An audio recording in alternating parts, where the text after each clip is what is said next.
Il-Prim Ministru Robert Abela ħabbar li ħatar Kumitat Tekniku biex jagħmel rakkomandazzjonijiet b'mod urġenti dwar ir-regolamentazzjoni fis-settur tal-kostruzzjoni. F'konferenza tal-aħbarijiet f'Kastilja, Dr. Abela qal li l-Kumitat se jkun magħmul minn 4 esperti li huma l-imħallef emeritu Lawrence Quintano, Dr. Adrian Mifsud, lettur fl-Università ta' Malta speċjalizzat fl-inġinerija strutturali u fil-ġeoteknika, mill-perit Mario Cassar u l-Avukat Mark Simiana. Spjega li mingħajr l-ebda tkaxkir tas-saqajn dawn se jagħmlu analiżi totali tal-metodi tal-iżvilupp kollha fosthom is-sigurtà tal-persuni li jgħixu fil-madwar is-siti ta' kostruzzjoni. Biex jieħdu stokk tas-sitwazzjoni b'mod ġenerali, inkluż tar-regolamenti li għandna viġenti, jagħmlu reviżjoni tal-qafas regolatorju sħiħ u jagħtu r-rakkomandazzjonijiet tagħhom direttament lili b'mod urġenti, b'mod malajr mhix xi ħaġa illi tista' tistenna sabiex ikollna qafas regolatorju illi jassigura li dak li ġara ma jerġax jiġri. Dr. Abela qal li bħalissa għandna regoli tajbin u b'saħħithom, madankollu kellna inċident li wassal għal telf ta' ħajja ta' persuna.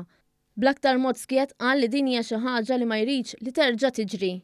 Qal li l-qafas regolatorju preżenti huwa suffiċjenti, iżda sostna li l-Gvern se jimplementa dak rekomandat.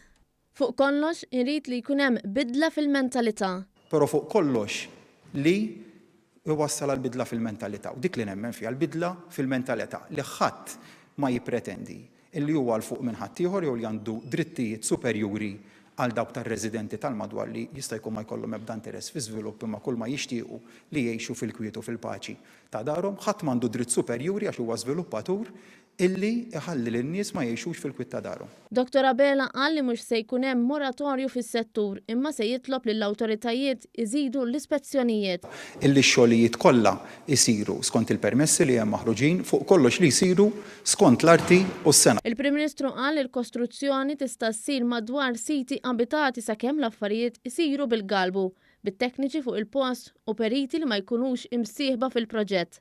Huwa għamel referenza wkoll għall-inċident li ħalla mejta fil-Ħamrun li nserta jaf il-familja tagħha. Fuq kollox min wassal għal dal-inċident irid jirrinfaċċja l-ġustizzja u min hu. U se nkun jekk min ser nagħmel xejn u se nagħmel ħanassurak li se nagħmel ħafna, però li huwa żgur huwa li se nara li l-ġustizzja issir u għal min naqas irid iħallas u jħallas għal prezz ta' emilu. Dr. Abela qal li l-istituzzjonijiet qegħdin jaħdmu. Qal li l-investigazzjonijiet fl-inkjesta maġisterjali qed jieħdu kors intensiv.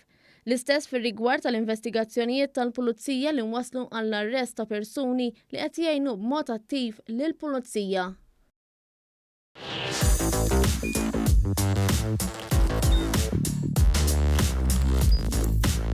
Idħol fuq one.com.mt u hemmhekk tista' tara l-programmi kollha li jxandru fuq One permezz ta' One Play.